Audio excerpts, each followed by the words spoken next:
Everyone, আসসালামু আলাইকুম। Welcome back to my new video. সেদিন আমি গিয়েছিলাম ময়নাস কালেকশনের শোরুমের গ্র্যান্ড ওপেনিংয়ে। তো সেখানকার ভিডিওয়ে আজকে আপনাদের সাথে শেয়ার করব। ফার্স্টে এটার লোকেশন আপনাদের জানাই দেই। এটার লোকেশন হচ্ছে নতুন বাবুপাড়া শাপলা ভবনের একদম পাশেই আফতাব ম্যানশনের দ্বিতীয় তলায় আপুর শোরুমটা আপনারা পেয়ে যাবেন। তো চলেন এখন শোরুমটা ভিজিট করে দেখা যাক। এটা হচ্ছে আপুর শোরুম, একদম নতুন রূপে সাজানো হয়েছে। অনেক সুন্দর করে সম্পূর্ণ শোরুমটা বানানো হয়েছে। এটা হচ্ছে ওয়েটিং জোন। শোরুমের ইন্টেরিয়রটা অনেক বেশি সুন্দর হয়েছে। আর এটা দেখে বোঝাই যাচ্ছিল না যে এটা কোনো বাড়ির ভিতরে করা হয়েছে। আর অনেক সুন্দর করে আপু সব কিছু সেট আপ করে নিয়েছিলেন। আর যেহেতু আজকে শোরুমের ওপেনিং আছে, এই জন্য অনেকগুলো কাপড়ের ডিসকাউন্ট ছিল। আর এইটা হচ্ছে ট্রায়াল রুম, যেগুলো ড্রেস স্টিচ করা থাকে, আপনারা একদম ইজিলি ট্রাই করে দেখে নিতে পারেন। আমার কাছে শোরুমের সম্পূর্ণ ইন্টেরিয়রটা অনেক বেশি ভালো লেগেছে। আজ থেকে প্রায় 4 মাস আগে আপু এই বিজনেসটা স্টার্ট করেন এবং অনেক তাড়াতাড়ি অনেক বেশি রেসপন্স পেয়েছেন, মাশাল্লাহ।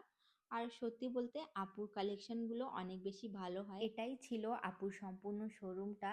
এরপর এখানে মিরর দেখে আমি মিররে ভিডিও করা স্টার্ট করে দিয়েছিলাম এবং ইতিমধ্যে এখানে সকল গেস্ট চলে এসেছিলেন এবং সবাই মিলে ফিতা কাটিং সেরেমনিটা করে নিলেন। আর ইনি হচ্ছেন ময়নাস কালেকশনের ওনার শেখ নিঘাত পারভিন ময়না।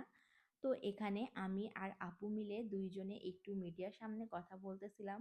আপুর ড্রেসগুলো সম্পর্কে ডিটেলস বলে দিচ্ছিলাম আর ড্রেসগুলো একটু ওপেন করে দেখাই দিচ্ছিলাম। আর এগুলো হচ্ছে সবগুলোই পাকিস্তানি ড্রেস। আপুর এখানে আপনারা একদম অরিজিনাল পাকিস্তানি ড্রেসগুলো পেয়ে যাবেন আর একদম রিজনেবল প্রাইসের মধ্যে। এগুলোই আমি এখানে জানাই দিচ্ছিলাম আর তার সাথে আপুর শোরুমের অ্যাড্রেসটাও সবাইকে জানাই দিলাম। এরপর এখানে সবাইকে ড্রেসগুলো দেখাই দিচ্ছিলাম। সেদিন অনেকগুলোই ড্রেস সোল্ড আউট হয়ে গিয়েছিল। আমি সেদিন লাইভে এসেছিলাম, অবশ্যই আপনারা হয়তোবা দেখেছেন। লাইভে যেগুলো ড্রেস দেখানো হয়েছিল সবগুলোই সোল্ড হয়ে গিয়েছিল। এরপর এখানে সবাইকে নাস্তা দেওয়া হয়। নাস্তার পাশাপাশি এখানে সবাই অনেক বেশি গল্পও করতেছিলাম। আমাদের সৈয়দপুরের অনেক বিউটিশিয়ান আপুরাও সেখানে ইনভাইটেড ছিলেন, আপনারা হয়তো দেখেই সবাইকে চিনতে পারছেন। আর সবার সাথে মিশে আমাকে অনেক বেশি ভালো লাগতেছিল।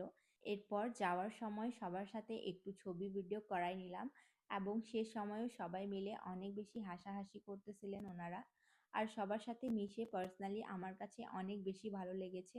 আর আপনারাও একবার হইলেও ময়নাস কালেকশন ভিজিট করে দেখতে পারেন। সেখানকার কাপড় কালেকশন অনেক বেশি ভালো এবং রিজনেবল প্রাইসে আপনার ড্রেসগুলো পেয়ে যাবেন। তো আমার আজকের এই ভিডিওটা এখানেই শেষ করি। সবাই ভালো থাকবেন, সবাইকে আল্লাহ হাফিজ।